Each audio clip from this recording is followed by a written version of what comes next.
selanjutnya saya silakan untuk Bapak Kepala Sekolah menyampaikan sedikit kata sambutan dan sekaligus memimpin doa. Singkirkan egomu, oh kawan, demi negeri ini. Oke, untuk mengambil materi kegiatan ini, Cerdas berakar itu kita, berjuang dan harus berani. Kita terus torehkan prestasi. berdoa selesai. Baik, terima kasih kepada Ibu Evi selaku calon guru penggerak Akademi 9 yang akan memaparkan hasil nyata tentang budaya positif di sekolah yang Belajar Pancasila, saya hormati Bapak Ibu guru sia-sianya. kiranya akan memberikan langkah untuk mengikuti Ayo kita sesi berbagi dari anak seluruh kita belajar Pancasila. kemudian dulu mengucapkan kehadiran dari Yang Kuasa tempatnya dapat berkumpul di ruang yang berbahagia ini untuk mendengarkan pemaparan penyebaran pemahaman dan penerapan pengalaman budaya positif di SMA Swasta ketika 1 Kabupaten Jakarta ini. Besar hati harapan kami melalui Ibu Evi selaku calon guru penggerak dapat memberikan pemahaman bagaimana budaya positif itu yang sebenarnya untuk dilakukan dan dilaksanakan di SMA Swasta ketika 1 Kabupaten Jakarta ini. Mungkin itu saja sambutan dari saya. Ada Bapak Ibu guru yang lain supaya bisa dapat mendengarkan dan jika ada yang tidak dipahami silakan dapat dipertanyakan untuk kemajuan kita bersama. Terima kasih. Oke, baik, terima kasih kepada Bapak Sekolah kami, Bapak Nainggolan atas kata sambutannya.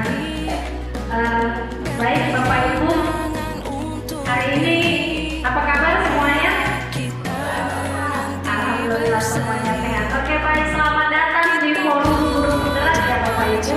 Kami tunggu Bapak Ibu mendaftarkan di angkatan 11 yang sudah dikatakan dari minggu terakhir ini. Oke, baik, untuk semangat kita semua, mari kita tepuk tangan dulu Bapak Ibu. Oke, baik Bapak Ibu, di sini saya akan memperkenalkan walaupun tidak ada orangnya ya. Fasilitator saya itu adalah Bapak Martinus Telau Balua dan pengajar praktik saya adalah Bapak Ungkap Mangatur Yahaan. Ya, di sini saya akan menyampaikan pemaparan tentang penyebaran pemahaman dan penerapan pengalaman budaya positif dari saya Evi Hansiwi, calon guru penggerak angkatan 9 dari SMA Swasta Kartika 1 Alfa Pematang.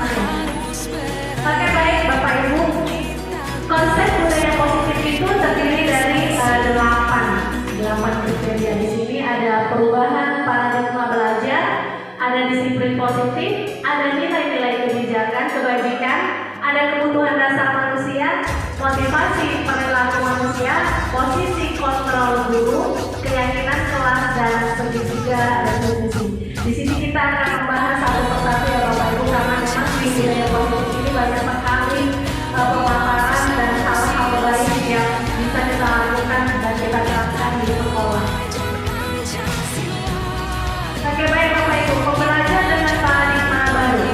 Pembelajaran dengan paradigma baru merupakan pembelajaran yang dilakukan berdasarkan prinsip pembelajaran berdiferensiasi sehingga para peserta didik belajar sesuai kebutuhannya berdasarkan tahap perkembangan sesuai teori psikologi modern untuk mewujudkan profil pelajar Pancasila. Jadi di sini implementasinya itu kita berdasarkan profil pelajar Pancasila. Mungkin Bapak Ibu masih mengingat ya, karena kemarin kita sudah memaparkan juga kriteria dimensi dari profil pelajar Pancasila. Pancasila itu ada beriman, bertakwa kepada Tuhan Yang Maha Esa dan berakhlak mulia, ada mandiri, ada berkarakter teknis, ada kreatif, ada bergotong royong, dan ada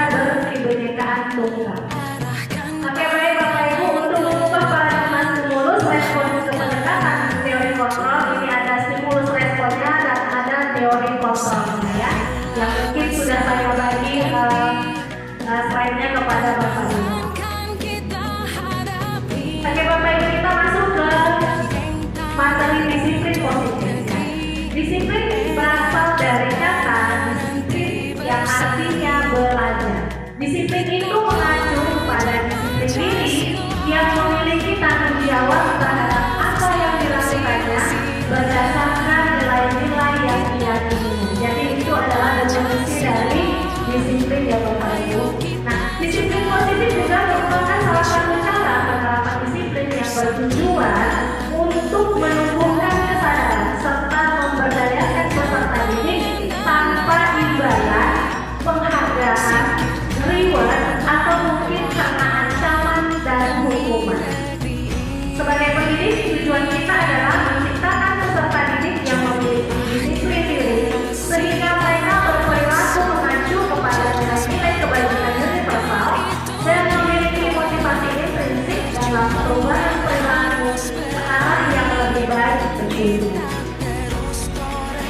Oke baik Bapak Ibu, nilai-nilai kebajikan apa sajakah itu?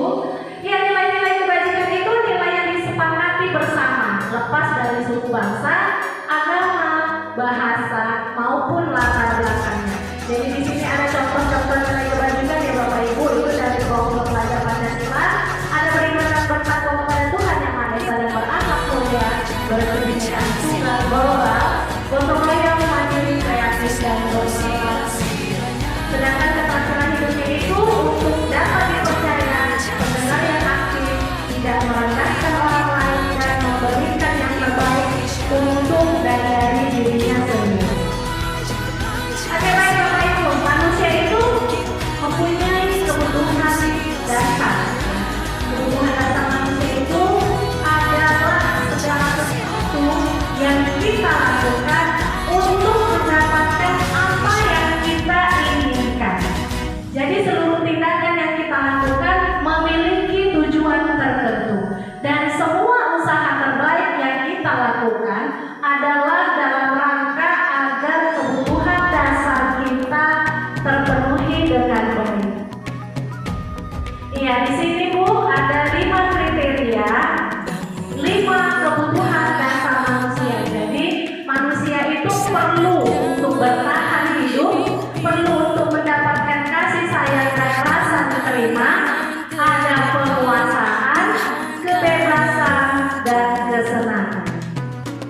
Oke baik Bapak Ibu, kebutuhan dasar manusia bertahan hidup itu berarti mencakup tentang makanan, pakaian, tempat tinggal, keamanan, dan kesehatan. Berarti itu kebutuhan primer ya Bapak Ibu, yang paling utama.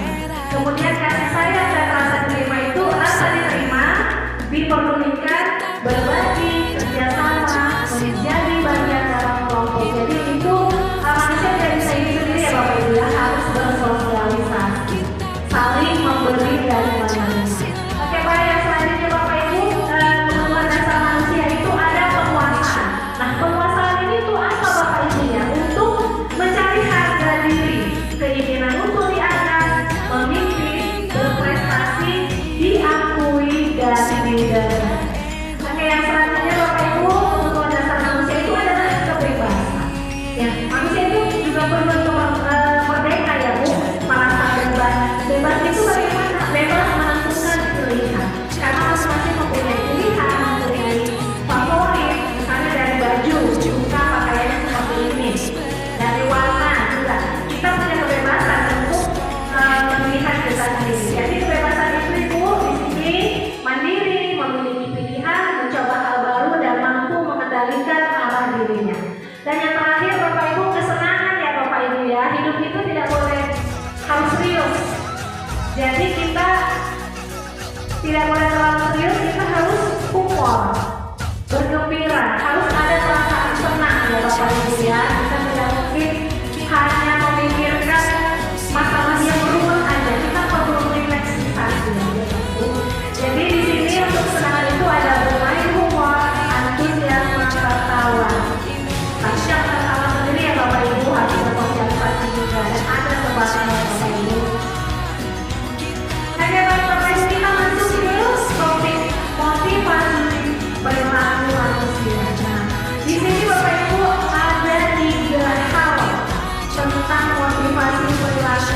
manusia. Jadi motivasi perilaku manusia itu ada untuk menghindari ketidaknyamanan atau hukuman, ya.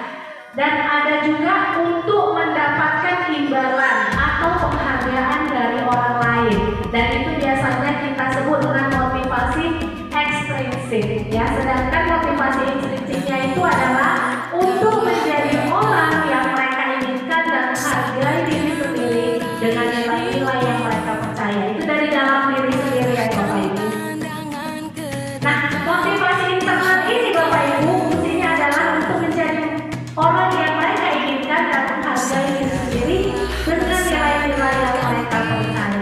Jadi Bapak Ibu, sebenarnya ya kita tidak boleh menghukum, mengejudge seseorang atau memberikan penghargaan berlebihan agar meminimalisir motivasi eksternal dalam diri murid. Kenapa Bapak Ibu kalau kita memberi hukuman atau memberi reward penghargaan, rasa percaya diri sendiri itu pasti tidak ada, ya. Kenapa? Dia melakukan sesuatu, aduh saya takut dihukum, nanti kalau saya tidak mengerjakan ini saya akan dihukum. Aduh, aku mengerjakan ini supaya mendapat reward.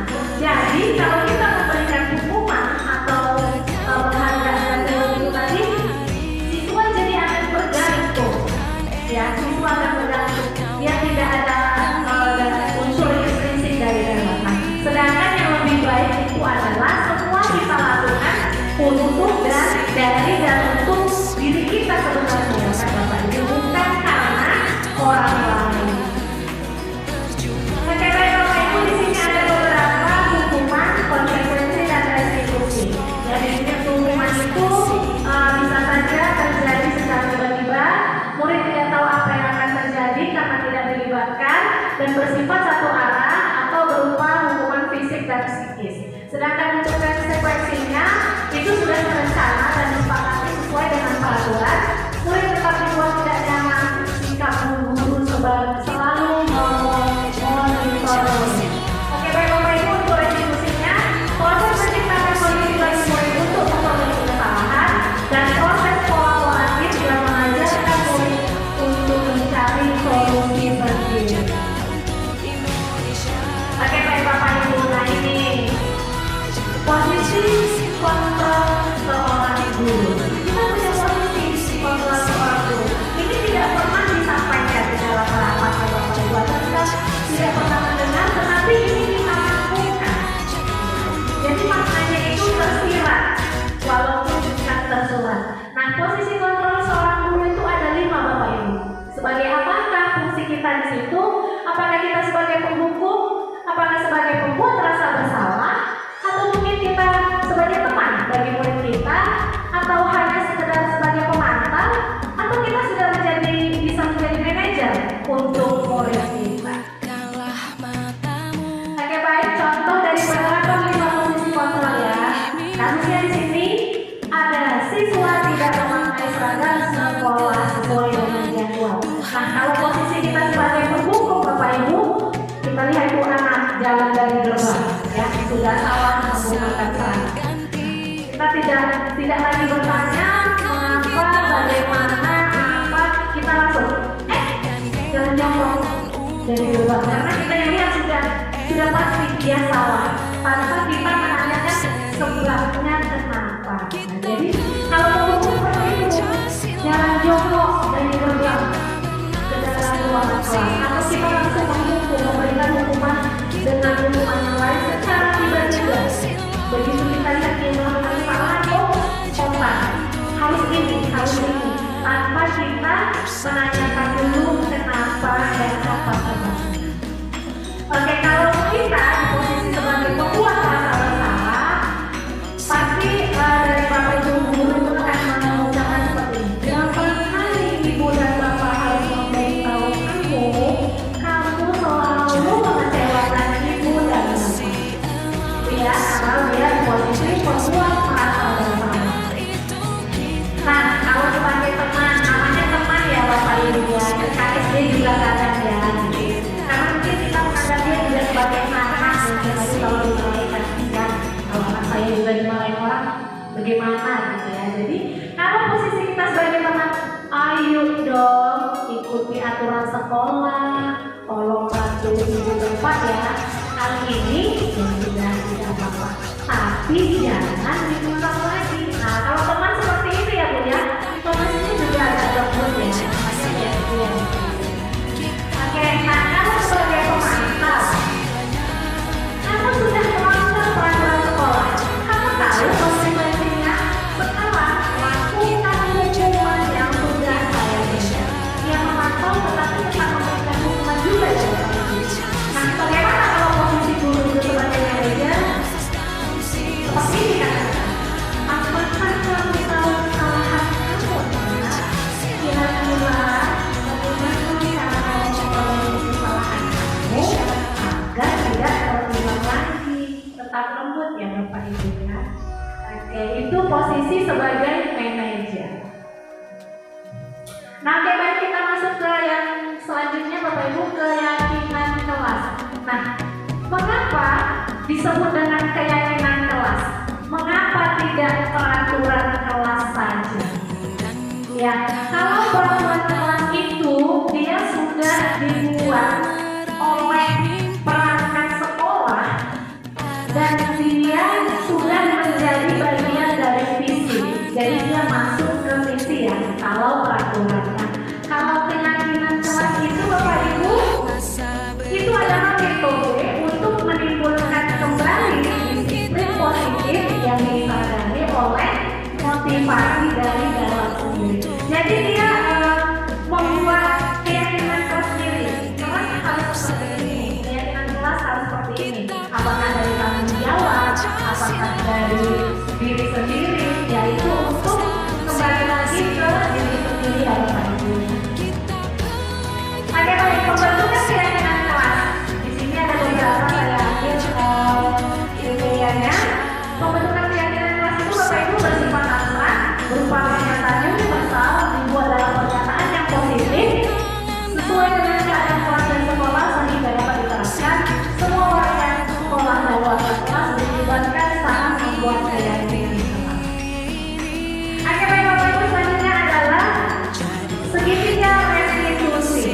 Nah, segitiga restitusi ini adalah suatu proses dialog yang dijalankan oleh guru agar dapat menghasilkan murid yang mandiri dan bertanggung jawab. Jadi di sini ada alasannya Bapak Ibu ya. Pertama, kita menanyakan menstabilkan identitas dulu, apa, dan bagaimana. Lalu kemudian validasi tindakan yang salah, apakah kesalahan yang sudah dibuat anak, dan kemudian kita menanyakan keyakinan bagaimana mencari solusi dari masalah yang sudah ada. Oke, baik, Pak, identitas tadi di sini berdasarkan visi membuat kesalahan adalah bagian dari proses pembelajaran. Karena manusia tidak ada sempurna ya Bapak Ibu ya. Kalau kecil pasti ada kesalahan. Nah, kira-kira pernyataannya seperti ini Bapak Ibu. Berbuat salah itu wajar atau tidak ada manusia yang sempurna. Ibu, bapak juga pernah melakukan itu. Kamu berhak atau begitu. Ibu, bapak tidak akan mencari siapa yang salah, tetapi ibu dan bapak ingin mencari solusi dari permasalahan ini. Itu kalau menstabilkan identitas ya. Sedangkan untuk validasi tindakan yang salah, berdasarkan prinsip setiap perilaku berupaya memenuhi suatu kebutuhan tertentu. Ya, jadi kata-katanya seperti ini Bapak Ibu. Kamu pasti punya alasan mengapa kamu melakukan hal itu. Padahal kamu bisa melakukan yang lebih buruk dari itu. Kamu patut bangga karena telah melindungi sesuatu yang penting buatmu. Atau kamu melakukannya karena mempertahankan sesuatu yang penting bagimu. Oke, yang selanjutnya Bapak Ibu menanyakan keyakinan. Nah, di sini itu berdasarkan prinsip teori kontrol bahwa pada dasarnya kita termotivasi secara intrinsik. Apakah saja itu? Pertanyaan Bapak Ibu, apakah keyakinan kelas kita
berseri. Kita belajar Pancasila. Yang lagi itu posisi sebagai penghubung ya Bapak Ibu. Kalau kita dulu Sila-silanya. Kita belajar Pancasila. Ayo kita jaga untuk Indonesia. Bersatu dalam perbedaan, berpegang tangan dan berlari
satu video pembelajaran mengenai 5 posisi kontrol guru. Kira-kira Bapak Ibu selama ini posisi Bapak Ibu di mana ya? Mungkin akan berkaca-kaca. Karena Ibu ini kira-kira posisinya selama ini seperti apa? Ke siswa.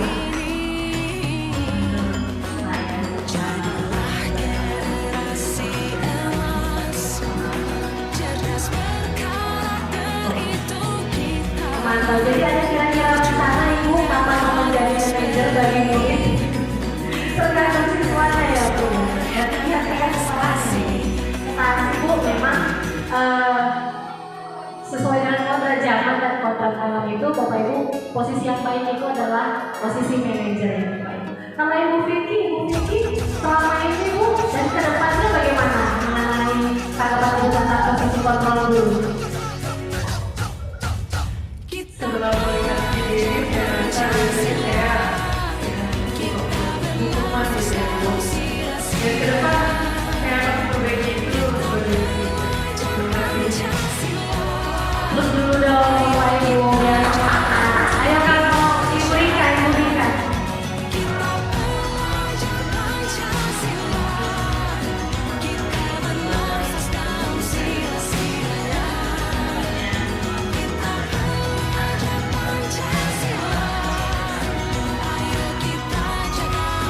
Mau berhasil ya Bu, walaupun itu semua kita lakukan secara bertahap ya Bapak Ibu ya, tidak bisa secara drastis ya. Kalau Pak Erik ini Bapak Erik, nah, tadi kan Ibu gurunya dari Bapak gurunya belum ini. Terima kasih Bu untuk kesempatannya. Sebelum saya mengikuti video sebentar, saya juga ada di posisi kontrol memantau. Jadi mudah-mudahan kedepannya setelah belajar atau mungkin diseminasi belajar sendiri, saya bisa meningkatkan kondisi menjadi posisi manajer. Terima kasih Bu. Ya, selanjutnya Pak Fahri. Bagaimana tanggapan Bapak tentang 5 posisi kontrol guru? Baik, pengalaman saya mengenai video tadi mengenai pengamatan pemantau, penghukum dan pembuat rasa bersalah itu semua punya persepsinya masing-masing. Tapi menurut video ini kesimpulannya semua guru harus bisa menjadi manajer dari siswa-siswa dan mengumpulkan untuk sekolahnya masing-masing. Terima kasih. Ya baik, terima kasih. Yang terakhir ini Ibu Guru yang satu ini.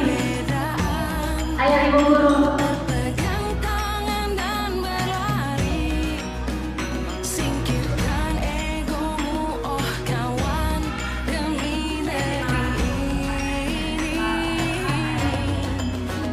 Jadilah generasi emas, cerdas berkarakter itu kita, berjuang dan harus berani, kita terus Oke, terima kasih ya, supaya bersahabat ya dengan siswa. Jadi biar nampak sebaya mungkin ya Bu seumurannya. Jadi siswa itu dianggap sebagai teman. Cuma kadang-kadang salah juga itu ya Bu. Berarti kita harus merubah menjadi posisi kita itu sebagai manajer berjalan. Oke baik Bapak Ibu, kita lanjut ke video satu lagi. kita belajar Pancasila, kita bernafas dalam sila-silanya. Kita belajar Pancasila, ayo kita jaga untuk Indonesia. Kita belajar Pancasila, kita bernafas dalam sila-silanya. Oke Bapak Ibu, kita lanjut ke cara yang kemudian saya fotonya walaupun masih ada kekurangannya ya Bapak Ibu ya, karena memang semua dilakukan secara bertahap, tidak dengan drastis ya Bapak Ibu.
ini kasus 2 Bapak Ibu tidak melaksanakan tugas piket.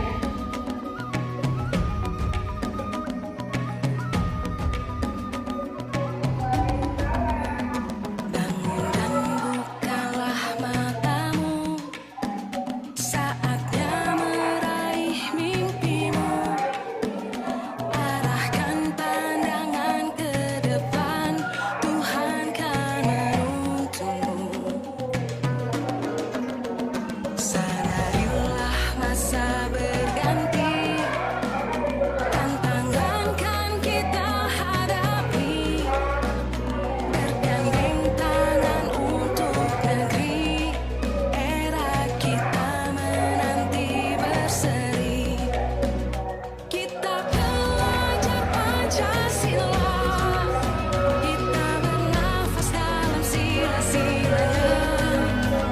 Kita belajar Pancasila, ayo kita jaga untuk Indonesia. Bersatu dalam perbedaan, berpegang tangan dan berlari. Singkirkan egomu, oh kawan, demi negeri ini. Jadilah generasi emas, cerdas berkarakter, itu kita. Rencananya Bapak Ibu tadi saya angkat 2 contoh kasus yang terjadi di sekolah kita ya Bapak Ibu. Awal tahap dimulai ya itu semua. Kita mulai dari diri kita sendiri, baru kita ibaskan kepada rekan-rekan sejawat kita agar dapat melakukan dan mengimplementasikan posisi guru di tingkat institusi. Bagaimana sebenarnya yang baik dari sekolah kita penerapannya. Oke baik Bapak Ibu, sekian itu adalah penutup. Terima kasih sudah meluangkan waktunya dapat hadir di forum ini. Saya ucapkan terima kasih Bapak Ibu. Jaga untuk Indonesia. Kita belajar Pancasila, kita bernafas dalam sila-silanya.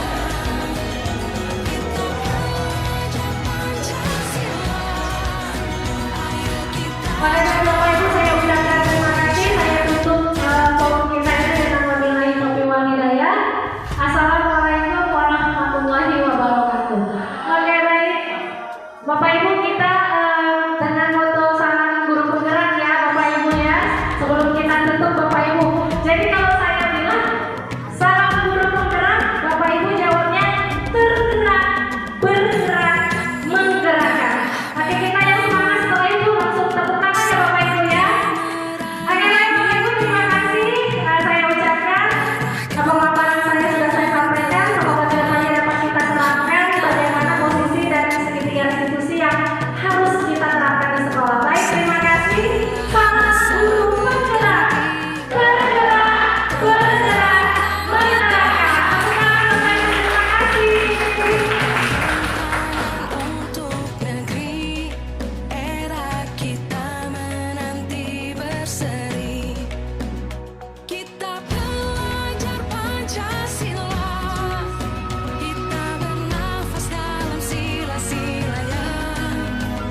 Kita belajar Pancasila, Assalamualaikum warahmatullahi wabarakatuh. ayo kita jaga untuk Indonesia. Saya mengajar bahasa Indonesia di channel Suasana Jakarta.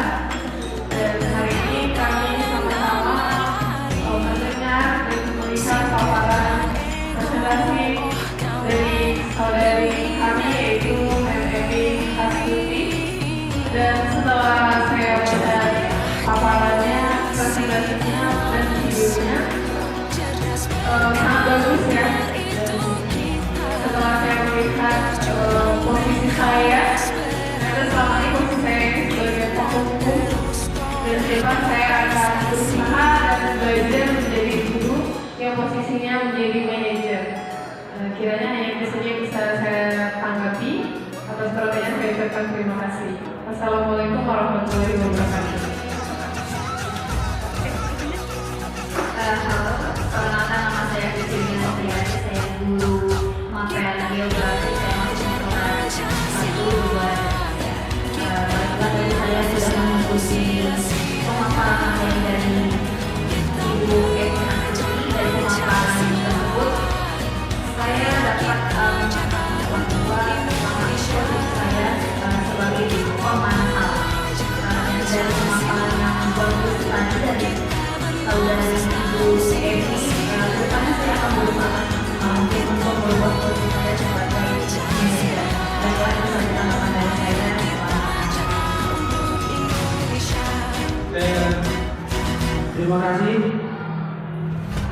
saya ingin memberikan berbalik dari hasil presentasi rekan saya Ibu Evi Astuti selaku calon guru penggerak angkatan 9 dalam diseminasi budaya positif di sekolah.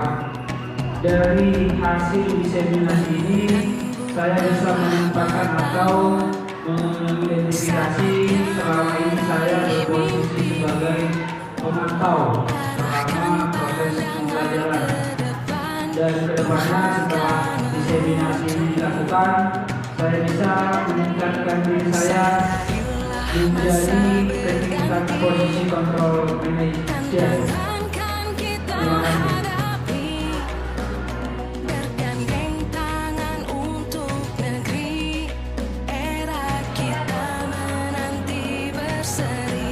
Oke, selamat pagi anak-anak semuanya.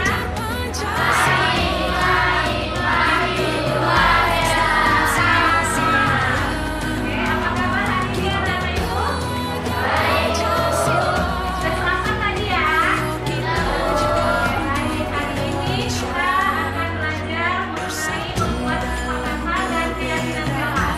Tapi sebelum itu seperti biasa ya, kita berdoa dan mengucapkan semangat, serahkan seperti biasanya kepada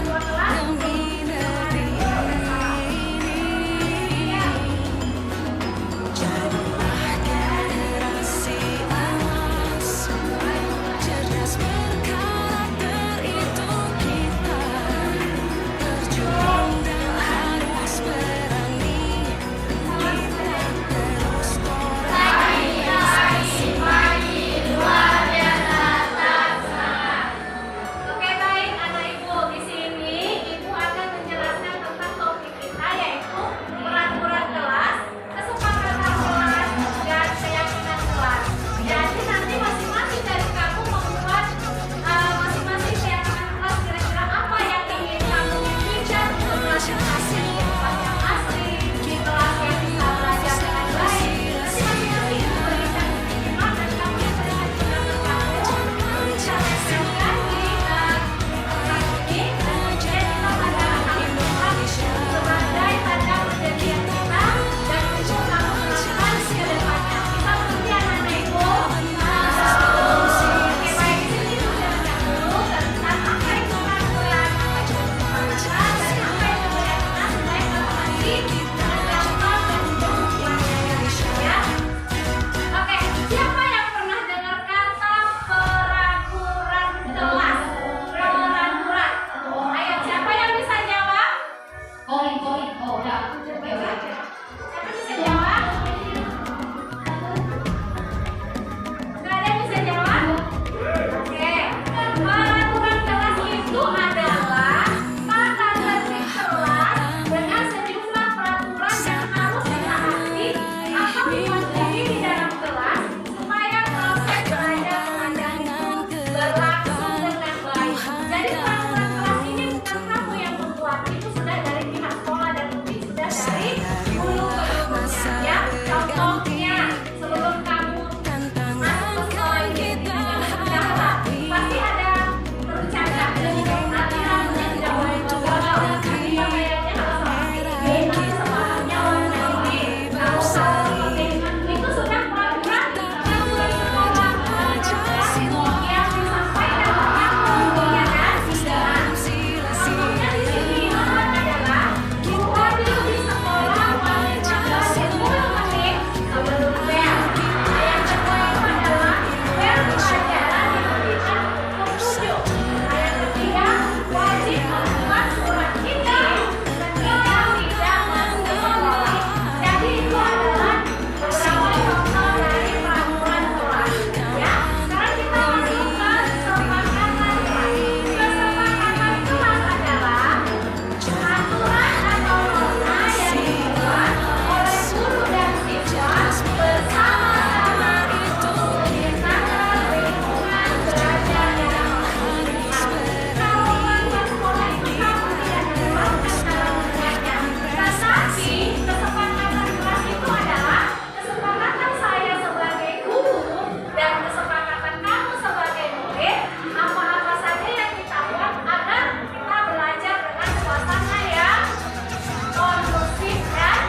disiplin. Nah, apa disiplin ya? Apa kesepakatan untuk dan disiplin? Karena setelah atau menjaga seragam sekolah sesuai jadwal. Jadi kita disiplin. Ya, ada contoh lain, mandiri. Berarti apa saja kesepakatan kelas kalau mandiri? Mengerjakan tugas tepat waktu yang diberikan oleh ibu. Terus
Teguh Rizky Wahyudi dari kelas 11 IPS 1. Saya kebetulan anak saya di kelas, saya lagi sendiri. Terima kasih.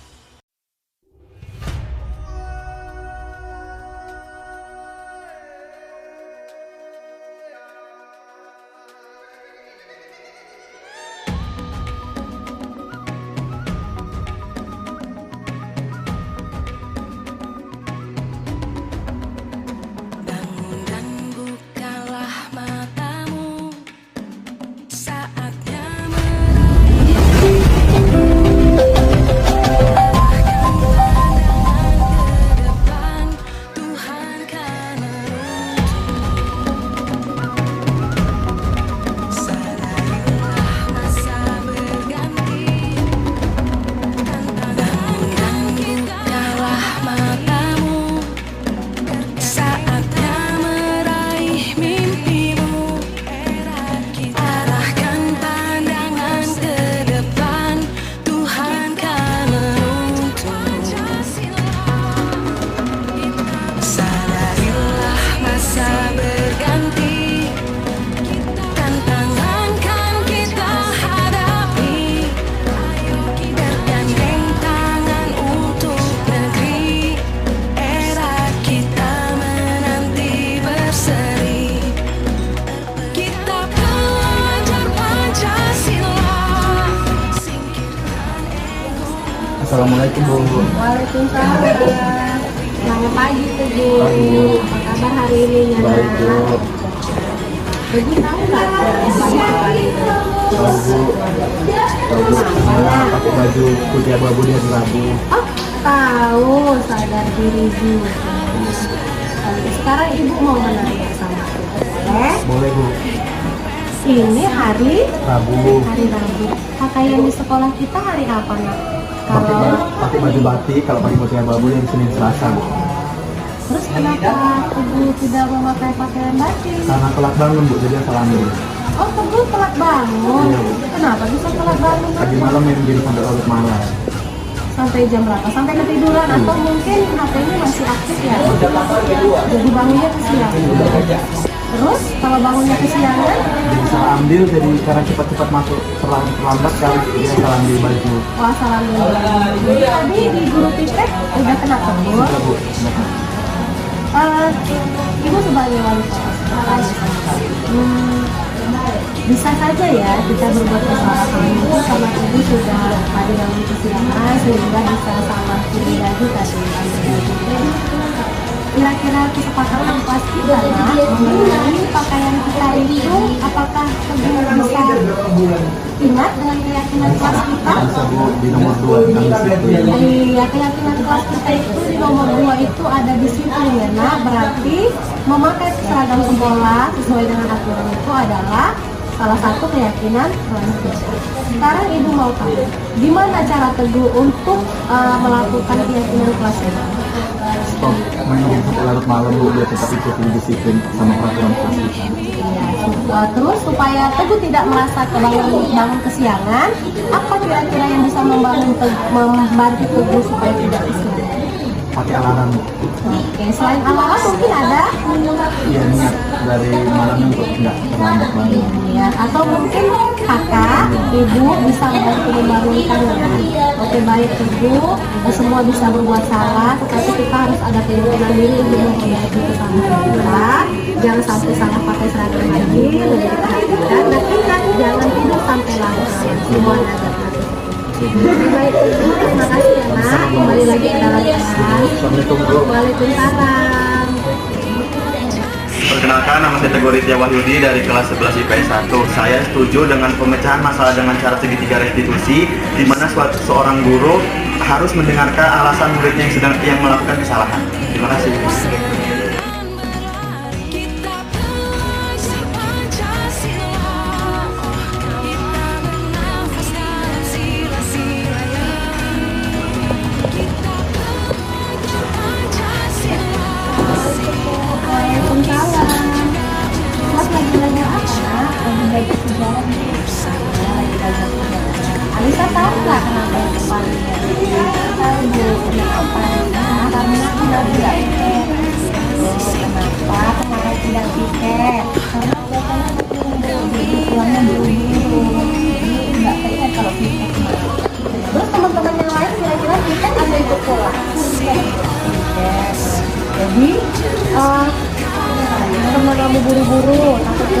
keyakinan dan ketegasan menurut. Kira-kira perbuatan kamu itu benar nggak sih? Enggak, Bu. Ya, karena kamu memiliki tanggung jawab untuk menjaga kebersihan. Kalau kita lihat dari keyakinan kelas kita, coba menjaga kebersihan itu poin ke nomor berapa? Ada di nomor 3. Iya, kebersihan, menjaga kebersihan. Oke, baik. Untuk selanjutnya, menurut Alisa, kira-kira untuk melakukan keyakinan kelas itu apa yang dapat Alisa lakukan ke depannya? Ingat aja berpikirnya di atas. Ingatkan temannya kalau bisa mengatakan gitu. Ada yang bisa mengingatkan Alisa kalau Alisa bisa lupa dengan jadwal tiket kebersihan kelas kita? Ya, siap. Misalnya tiketnya harinya sama. Iya, nanti dilanjut ke teman-temannya supaya untuk mengingatkan Alisa. Supaya dengan ibu untuk kedepannya kita jaga kewajiban kita juga, menjaga kebersihan di kelas supaya tidak terjadi lagi ya. Nanti teman yang lain merasa iri kenapa Alisa tidak melakukan tiket karena itu sudah kesepakatan. Baik Alisa, sudah paham ya nak ya? Oke, terima kasih, kembali lagi ke dalam kelas ya nak. Assalamualaikum warahmatullahi. Saya Alicia dari kelas 11 IPS 1. Saya sangat setuju dengan adanya pemecahan masalah secara segitiga restitusi, di mana saya bisa mencari solusi atas masalah yang ada. Terima kasih.